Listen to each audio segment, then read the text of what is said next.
आप सभी को नमो बुद्धाय जय भीम। साथियों, आज ही के दिन यानी 20 मार्च 1927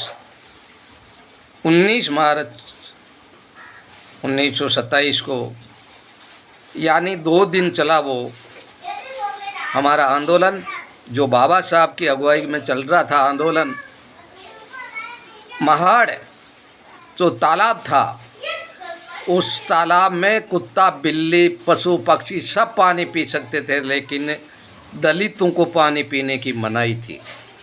इसलिए बाबा साहब ने बहुत बड़ा आंदोलन किया। उस आंदोलन में 5000 लोग इकट्ठे हुए और उसके बावजूद जब पानी को छुआ तब लाठी डंडू से लेस ये हिंदू समाज के लोग वहाँ आकर के और उस पर हमला कर दिया। फिर भी शांतिपूर्ण तरीके से बाबा साहब ने समझाया सभी को कि ये जो कुछ कर रहे हैं करने दो, आप अपनी शांति भंग मत होने दो, आप शांति से रहो। तो बहुत ही मुश्किल से हमें पानी पीना का अधिकार मिला। वैसे वो पानी पीकर हमने अमर नहीं होना था, लेकिन अधिकार था हमारा, वो अधिकार बाबा साहब ने दिलाया। और उसकी बदौलत आज लोग देवी देवता भगवानों को पूज रहे हैं, लेकिन कोई भगवान वो पानी का हक दिलाने के लिए नहीं आए थे। याद रखना, एक महान माँ मानव की कृपा से आज हम सब अच्छी खासी ज़िंदगी जी रहे हैं। इसलिए हमारे लिए पूजनीय याद करने लिए कोई है तो बाबा साहब हमारे महापुरुष है। धन्यवाद। ये देखो आप वीडियो देखिए व्यू देखिए आप यहाँ का। ये वही तालाब है जहाँ बाबा साहब ने पानी के लिए सत्याग्रह किया था।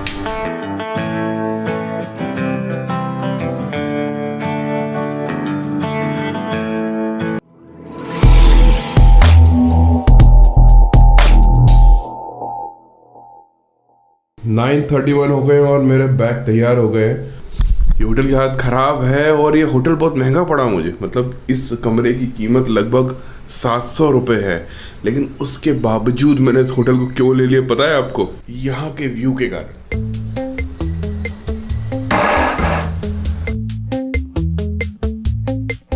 जैसे मैंने देखा ना, अरे वाह यार, गेट खुलते ही बाबा साहब और सामने तो ऐसी लाइटें जल रही थी ना, मैंने बोला डन करते, डन डन डन। आपको पता है इस समय मैं हूँ महाड़ में, जहाँ बाबा साहब ने पानी का सत्याग्रह किया था, जहाँ मनुस्मृति जलाई थी। सामने जो है भारत रत्न बाबा साहब अम्बेडकर राष्ट्रीय स्मारक है।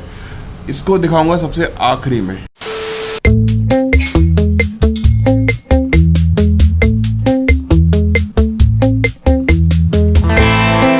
तो फाइनली मैं जो है महाड़ आ चुका हूँ और यहाँ पर बाबा साहब की जुड़ी हुई हिस्टोरिकल चीज़ें हैं और ऐसी चीज़ें हैं जिन्होंने हम सब की ज़िंदगी बदल दी।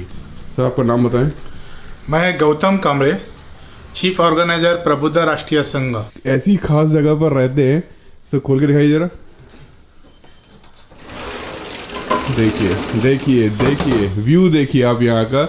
ये वही तालाब है जहाँ बाबा साहब ने पानी के लिए सत्याग्रह किया था।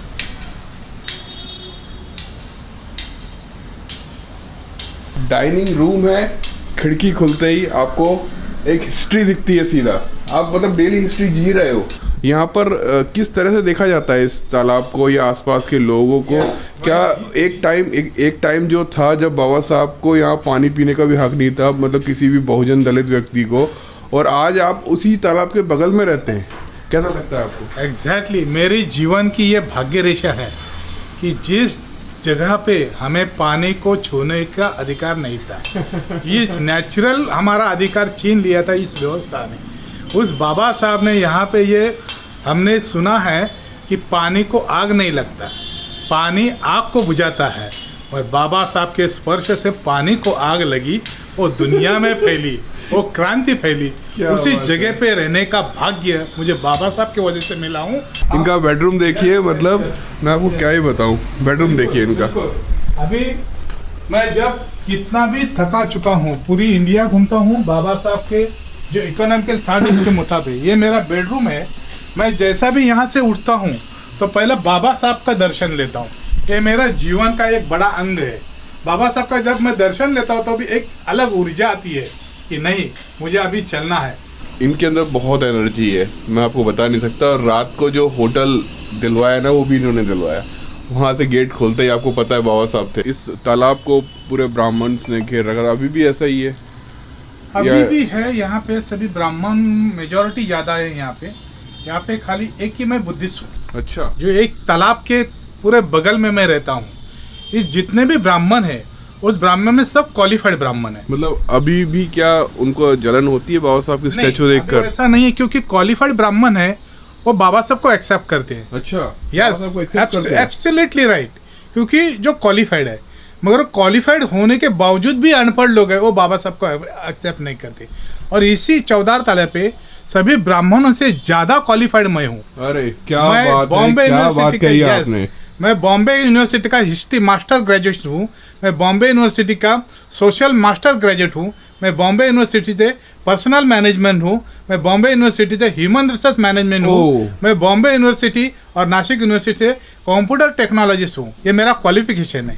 देख रहे हैं आप, मतलब बाबा साहब ने यहाँ पर आकर पानी को स्पर्श किया। मुझे लगता है ये उसी की ताकत है जो आज आप इतने पढ़े लिखे हैं। Absolutely right, absolutely right. जब मैं ये तालाब को देखता हूँ, ये पानी को देखता हूँ, ये बाबा साहब को जब उठने के बावजूद पहले बाबा साहब का दर्शन लेता हूँ, तो वही ऊर्जा है कि नहीं, मुझे आगे बढ़ना है, मेरे लोगों को लेके आगे बढ़ना है। अब मुझसे रुका नहीं जा रहा, हम सीधा चले वहाँ पर देखें। और यहाँ का पूरा ड्रोन शॉट आपको दिखाता हूँ कि अभी क्या स्थिति है, आसपास लोग कैसे रह रहे हैं, और पूरा यहाँ का पूरा हिस्ट्री जो है ना सर से जानते हैं। चलिए सर, चलें।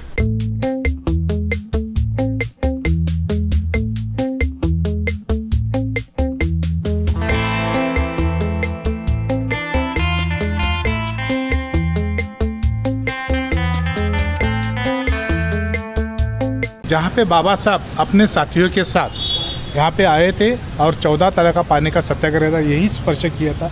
यही स्टेप है, वहाँ पे गोल्डन इसमें उसका डिस्प्ले बोर्ड लगाया है।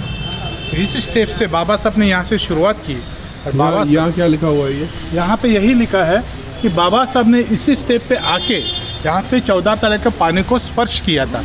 यहाँ तक 20 मार्च 1927। हाँ। तो गौतम जी सच बताइए, अभी अगर मैं आपसे बोलूँ ये पानी पीजिए तो पी लेंगे क्या आप? अभी ये पानी पीने लायक नहीं है, क्योंकि उसको फिल्टराइट करना जरूरी है। और मैं वही बताना चाह रहा था कि आज हम इतने रेपुटेटेड हो चुके हैं कि हम इस पानी को पियेंगे भी नहीं। यस, पीना तो छोड़िए, हम इसे नहाएंगे भी नहीं। बिल्कुल बिल्कुल, ये इतना गंदा पानी है। मैं अभी इसमें हाथ डुबाना भी मैं नहीं चाहता था, मगर आपकी ये हौसला देख के मुझे मजबूर होना पड़ा कि ये बाबा साहब का पानी है।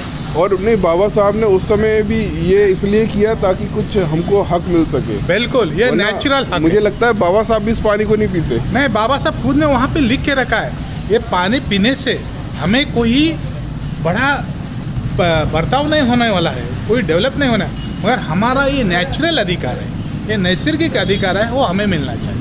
यहाँ पे जानवर पानी पीते हैं, जो स्नेक आके पानी पीते हैं, मगर हमारे समाज के लोगों को पानी के नज़दीक छूने का अधिकार नहीं। वो छूने का अधिकार हमें प्राप्त हो, इसके लिए इस पानी को बाबा साहब ने हाथ में ले लिया और पी लिया।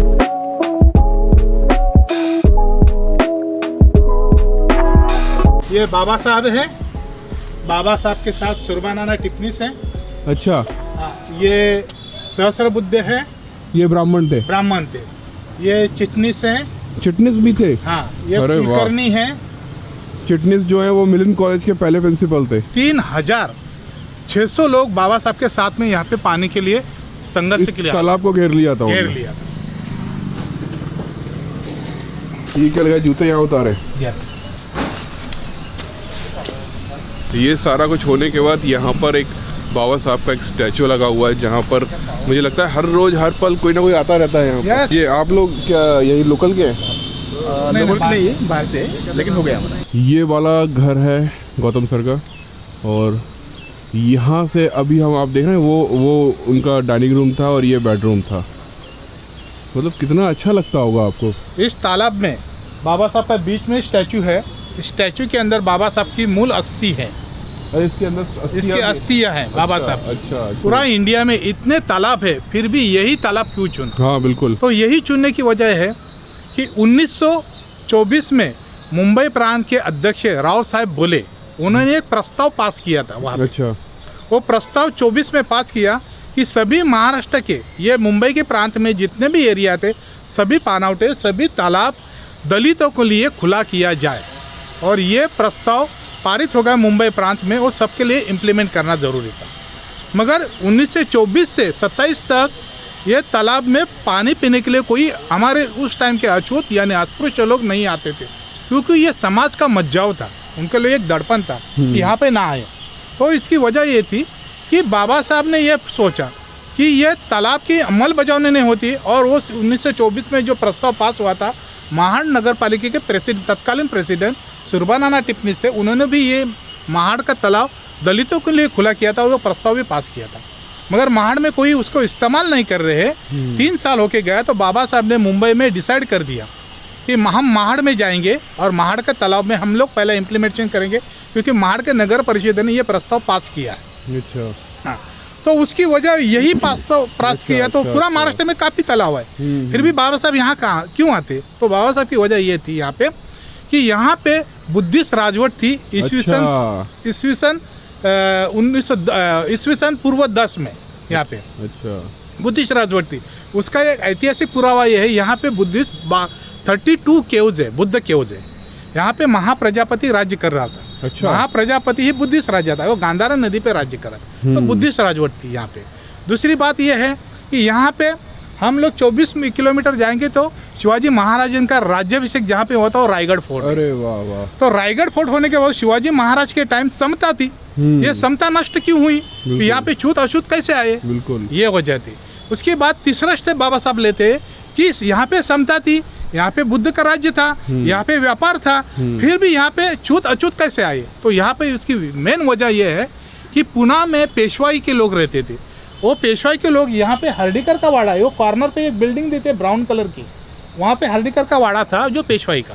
तो पुणे के ब्राह्मण लोग ये हम लोग जैसे ओकेशन छुट्टी में जैसे गांव जाते हैं, वैसे वो पुणे से सब पेशवा लोग आते थे, उस वाड़ा पे रहते थे। अच्छा, अच्छा। और यहाँ से सूत्र हलते थी रायगढ़ की और पुणे की। अच्छा अच्छा। तो उनका प्रस्ताव यहाँ पे था, ये पेशवाई का प्रस्ताव था।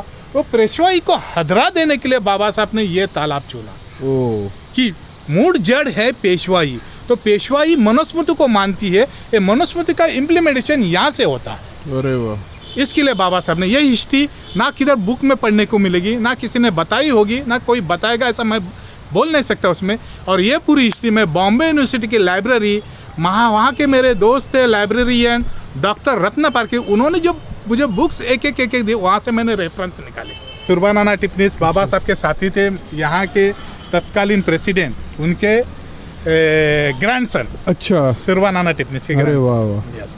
तो ये एक हिस्टोरिकल हमारी मीटिंग हो रही है यहाँ पे। बिल्कुल तो बिल्कुल बिल्कुल। मिलिंद जी टिप्पणी साहब के साथ है, आप इनसे भी बात कीजिए। हम लोग यहाँ से 5 मिनट में वो घर खाली देखेंगे और कोर्ट में जाएंगे।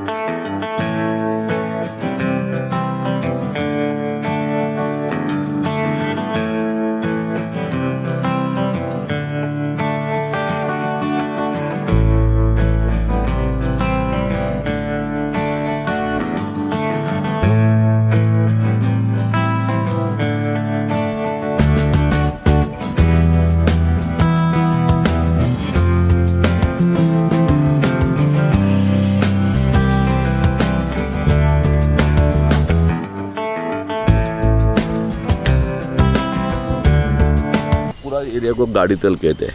अच्छा। उस जमाने में 19 जब तय हो गया कि महाड़ में परिषद लेने का है और तारीख भी तय होगी 19 और 20 मार्च 1927 ये तारीख तय हो गई। तो 19 तारीख को जो ये परिषद के लिए जगह महाड़ में बड़ी किधर थी, किधर नहीं थी, छोटा गांव था बहुत। मतलब जो मीटिंग होनी थी, पब्लिक मीटिंग होनी हाँ, थी, और उस पब्लिक मीटिंग के लिए एक जगह ढूंढ रहे थे। हाँ। बाबा साहब के कम्युनिटी वाले। सुरबानाना टिप्पणी वो तो उस टाइम तो नगराध्यक्ष थे, प्रेसिडेंट है महानगर परिषद के। तो उनके हमारे बाजू में, घर के बाजू में महादेव शेठ ठरवल नाम के आदमी थे। उधर ये जगह वो थिएटर चला देते थे और वो थिएटर का नाम था वीरेश्वर थिएटर। अच्छा। क्या? तो जब सुरबानाना टिप्पणी ने महादेव शेठ ठरवल को पूछा कि हमको ये जगह चाहिए या ऐसे परिषद है, तो लोग बोले ले लो। 1927 में महाड़ में दोपहर को 1:30-2 बजे आए वो डाक बंगला में गए, गवर्नमेंट रेस्ट हाउस में, बाद में इधर आ गए। तब इधर मौजूद थे लोग 1,500 से 2,000 लोग मौजूद थे। अच्छा। हाँ, तब जो वो महामानव डॉक्टर बाबा साहेब अम्बेडकर इधर आए, तो महामानव डॉक्टर बाबा साहेब अम्बेडकर ने बंगाल के पद्धत का जो धोती पहनते हैं ना, उसी धोती पहनती थी, धोती पहनी हुई थी, शर्ट था, उसके ऊपर कोट था। और महामानव डॉक्टर बाबा साहेब अम्बेडकर के साथ उनके बड़े भाई बाळाराम साहेब अम्बेडकर, सीताराम काळू हाटे, मडके बुआ, दोंदे, बापू साहेब सहस्त्रबुद्धे, भाई अनंतराव चित्रे, सब परिवर्तनवादी विचारसरणी के सब लोग उनके साथ थे। तब सब लोगों ने काठी उठा के उनका स्वागत किया। क्या है ये जो परिषद थी, लाठी उठा के स्वागत किया, सिंबल है महार लोगों का, तो वो लाठी है। परिषद चालू होने के बाद इधर 32 ठराव पास हो गए। 32 ठराव मतलब ठराव पास हो गए थे लेजिस्लेटिव असेंबली में, रिजोल्यूशंस। तो वो पास करने वाले महानगर परिषद थी। वो क्या थे 32 वैसे? सब लोगों को यहाँ सब जो सार्वजनिक तालाब, धर्मशाला, दवाखाना, स्कूल, जो सार्वजनिक है और गवर्नमेंट के अख्तियार में है, न्यायालय में भी न्यायालय, ये सब जाति धर्मों के लिए खुला। सामाजिक विषय में वो इम्प्लीमेंट नहीं हुआ, सामाजिक गवर्नमेंट के पेपरों में हो गया था बस। नहीं, सामाजिक विषमता इतनी थी कि किसी को डेयरिंग नहीं होता था पानी पीने के लिए। मानसिक दबाव। तो क्या किया नगर पालिका ने, बोरले नाम का एक आदमी रखा नगर पालिका ने पानी देने के लिए। अच्छा, आपको समझ में आया? पानी तो पीने का है, हाँ। प्यास तो सबको लगती है, बिल्कुल। तो पानी पीने के लिए स्वर्ण तो जाके पानी पीते थे डायरेक्ट जाके। फिर भी ठराव पारित होने के बावजूद भी जो अस्पृश्य लोग हैं, जो अनटचेबल्स है, उनको डेयरिंग नहीं होता था पानी पीने के लिए। तो क्या हुआ, बोरले नाम का आदमी रखा नगर पालिका ने, और नगर पालिका जो आदमी था वो पानी उठा के उनको तो उनके बर्तन में डालता था। वो मंदिर वीरेश्वर मंदिर है, हम लोग उधर जाएंगे क्या, तो जो स्टेज था उधर होता था। तो इस मंदिर के जस्ट सामने स्टेज था, और ये मंदिर बहुत पुराना है। यहाँ पे कौन आए थे? 300 साल पुराना है। यहाँ पे शिवाजी महाराज रायगढ़ से यहाँ पे दर्शन के लिए आते थे। तो जब बाबा साहब यहाँ पर आए थे, उनके सब साथी आए थे, तो यहाँ पर फर्स्ट मीटिंग हुई थी और उसमें 32 रेजोल्यूशन पास हुए थे। जब महाड़ में ये सब होने वाला था ना, तो बाबा साहब इसी जगह पर आए थे और यहीं पर रुके थे। और अभी हाल फिलहाल तो इसको बहुत रिनोवेट कर दिया गया, तो नया सा लग रहा है। तो ये शासकीय विश्राम गृह महाड़ है।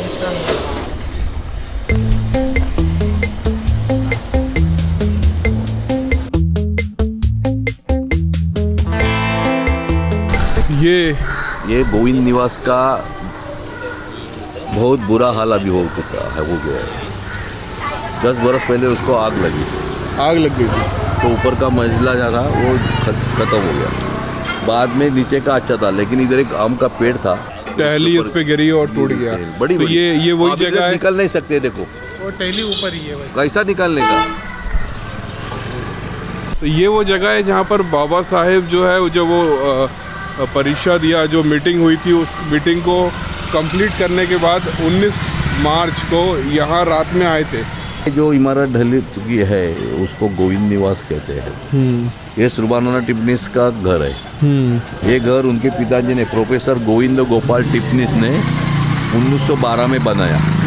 महामानव डॉक्टर बाबा साहेब अम्बेडकर 19 मार्च 1927 में रात को भोजन करने के लिए सुरबाना टिप्पणीस ने बुलाया, तब आए थे। तब यही इधर ही एक कॉन्फिडेंशियल निर्णय ले लिया था, जो परिषद में नहीं था। अच्छा, वो क्या था कि सुबह दूसरे दिन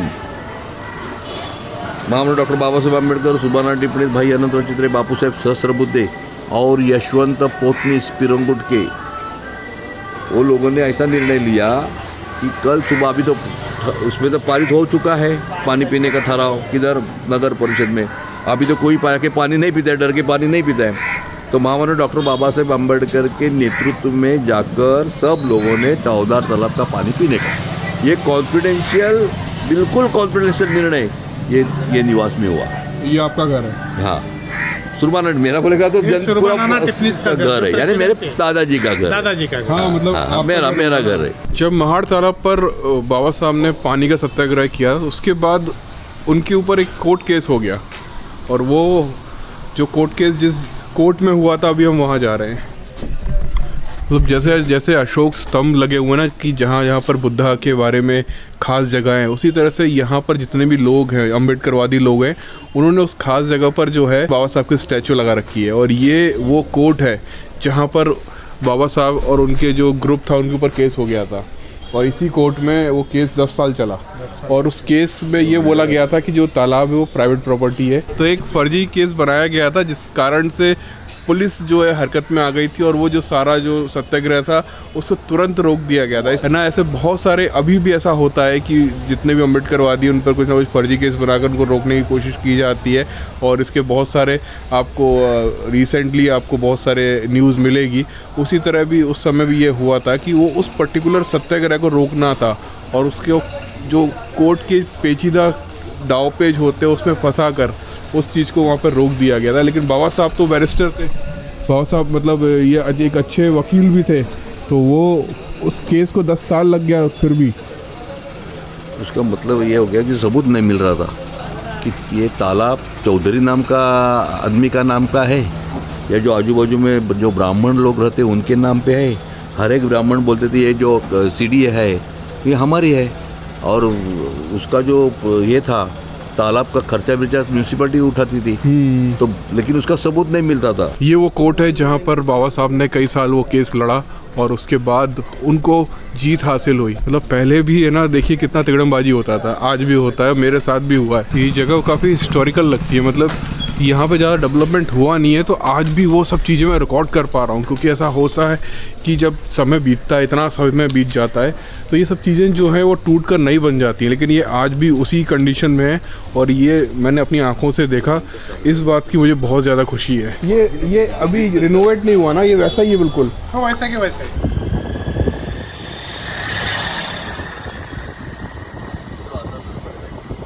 यहाँ पर एक है ना, एक आग जल रही थी, और वहाँ पर कुछ लोग थे।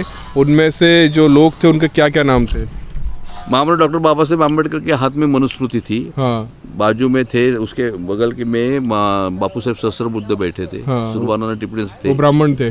बापू साहेब सहस्त्रबुद्धे ब्राह्मण थे। हाँ। भाई अनंतराव चित्रे थे। हाँ। सुरबानंद टिप्पणी थे, ये ब्राह्मण नहीं, ये कायस्थ है। ये कायस्थ थे। हाँ। हाँ। उसके बाद वो अपने सीताराम कालू हटे थे। हाँ। दादाजी संभाजी दादा गायकवाड़ थे, दादा साहेब गायकवाड़ थे, और वो सब लोग थे उधर उसमें। और वहाँ पे हो क्या रहा था? वो मनुस्मृति दहन करते थे। बाबा साहेब ने जो हिंदू धर्म के जो परिणाम हम लोगों को भुगतना पड़ते हैं, मतलब मनुस्मृति उन्होंने खोल कर उसका एक एक पन्ना पढ़ रहे थे। हाँ, पढ़ कौन रहा था मनुस्मृति का पन्ना? बाबा साहब पढ़ते थे और लोगों को एक्सप्लेन करते थे। बाबा साहब मनुस्मृति का पन्ना पढ़ मतलब कि ऐसा नहीं हुआ था कि मनुस्मृति को वो लेकर आए और सीधा आग लगा दी, ऐसा नहीं हुआ था। उन्होंने मनुस्मृति यहाँ लेकर आए। यहाँ जितनी भीड़ थी जो कि सत्याग्रह करने आए थे, जिनको रोक दिया गया था, उस सारी भीड़ को इस ग्राउंड में इकट्ठा किया था, और यहाँ बीच में एक आग जल रही थी, और उस आग जलने में बाबा साहब मनुस्मृति का एक एक पन्ना पढ़ रहे थे, और वो सबको सुनाते थे। पन्ना पढ़ के श्लोक का अर्थ बताते थे। श्लोक का अर्थ कौन बता रहा था? बाबा साहब। और पढ़ कौन रहा था? लोकल लैंग्वेज में वो उसका ट्रांसलेशन क्या है, वो संस्कृत में श्लोक था। हाँ। वो संस्कृत का बाबा साहब सब संस्कृत भी अच्छे जानते थे। हाँ। तो संस्कृत पढ़ के वो संस्कृत का अर्थ बताते थे मराठी में, और लोगों को मराठी में अर्थ बताने के बाद जो ब्राह्मण थे बापू साहेब सहस्त्रबुद्धे, उनको पूछते थे कि बापू साहब, उनको पूछते थे आप ब्राह्मण हैं, हाँ। आपको ये मंजूर है क्या? तो बापू साहब बोलते थे नहीं। तो वो पन्ना फाड़ के मनुस्मृति का बापू साहब के हाथ में देते थे, और बापू साहब वो वेदी में जला कर हाँ, मैं वही तो पूछ रहा हूँ एग्जैक्टली। वो एक्चुअली कुछ हाँ, तो वो आप सोचिए कि वो ऐसा नहीं है कि वो किताब पूरा लेके ऐसे करके आग लगा दी हो। बाकायदा डिटेल में समझाया गया सबको, जितने लोग यहाँ बैठे थे, और उनको अवेयर कराया गया कि इसमें लिखा क्या है। क्योंकि जब आपको लिखा ही नहीं है, मतलब जैसे संविधान लेकर हम घूमते रहते हैं, फोटो खिंचा लेते हैं, हमें पता ही नहीं अंदर क्या लिखा हुआ है, तो हम वैसे ही है ना इंस्टाग्राम और इन सब पर हीरो बनते रहते हैं। उसी तरह से मनुस्मृति दहन दिवस होता है ना, सब मनुस्मृति ला के जला देते हैं। मेरे को पता है कि ज़्यादा लोगों ने से पढ़ा ही नहीं होगा, तो उसको पढ़िए, उसको पढ़ने से आपको ज्ञान मिलेगा। और ये वो ऐतिहासिक जगह है जहाँ पर ये सब कुछ हुआ था। और ये जगह चुनने के बाद आप यहाँ से देखेंगे तो सामने जो है वो बुद्ध गुफाएं हैं। बाबा साहब जब भी कोई ऐसी जगह चुनते थे उसके पीछे बहुत ऐतिहासिक कारण हुआ करते थे, और बहुत ही खास जगहों को चुनते थे, खास डेट को चुनते थे, महीनों को चुनते थे और उन पर ये सब चीज़ें होती थी और उनका इम्पैक्ट इतना ख़तरनाक है कि जो आज तक उतना ही उस लेवल तक हमको एहसास कराता है।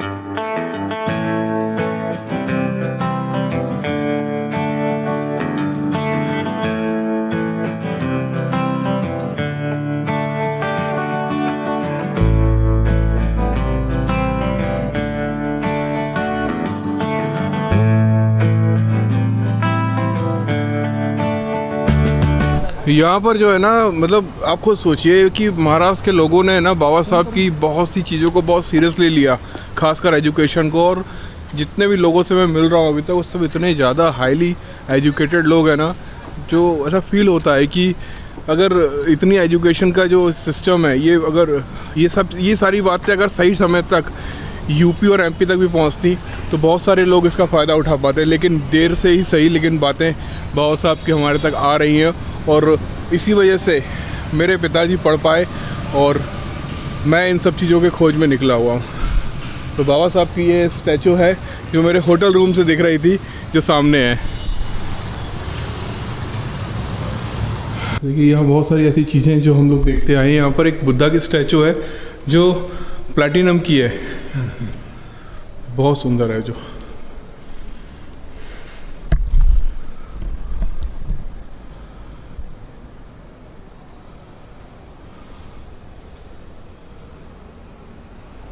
कब की लगी है यहाँ, किसने दी थी? यहाँ पे बाबा साहब है और रमाई है।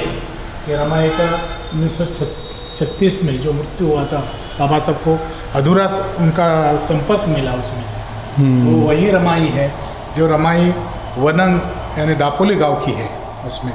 तो ये बाबा साहब इतने पढ़े लिखे होने के बावजूद भी बाबा साहब का 2 बार विवाह नहीं हो चुका, इसी कारण की वजह से कि लोग अनपढ़ थे और पढ़े हुए बाबा साहब को भी इतना नहीं मानते थे।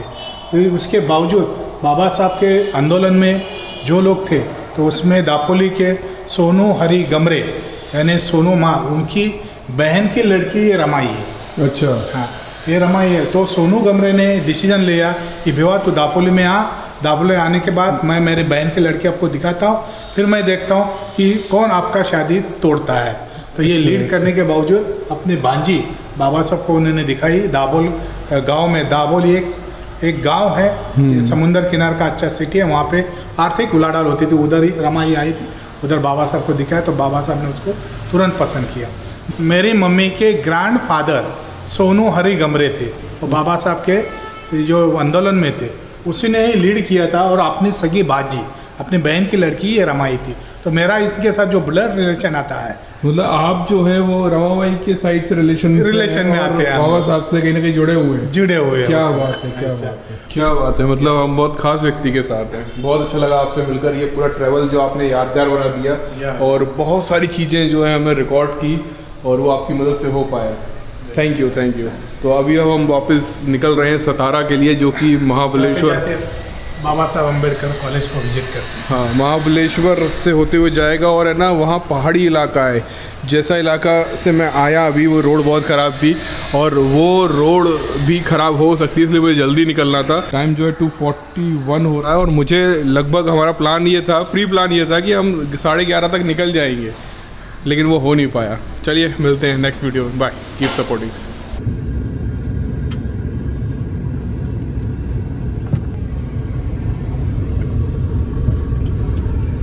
महाड़ में 61 में जाके बाबा साहब का एक और कॉलेज बना, जो कि पीपल्स एजुकेशन सोसाइटी ने बनाया था जब बाबा साहब नहीं थे। और फिर भी अगर देखा जाए तो बाबा साहब ने जो कॉलेज बनाया था वो काफ़ी बड़ा था, और हो सकता है फंड्स की कमी होगी इसलिए इतना बड़ा कॉलेज नहीं है, बट फिर भी महाड़ जैसे इलाके में कॉलेज होना बहुत बड़ी बात है। मुझे लगता है यहाँ से बहुत से बच्चे पढ़ के निकले होंगे, वो यहाँ पे एजुकेशन बहुत सस्ता है। भैया देख के भैया ये गाड़ी देख के मुझे डर लग रहा है भैया।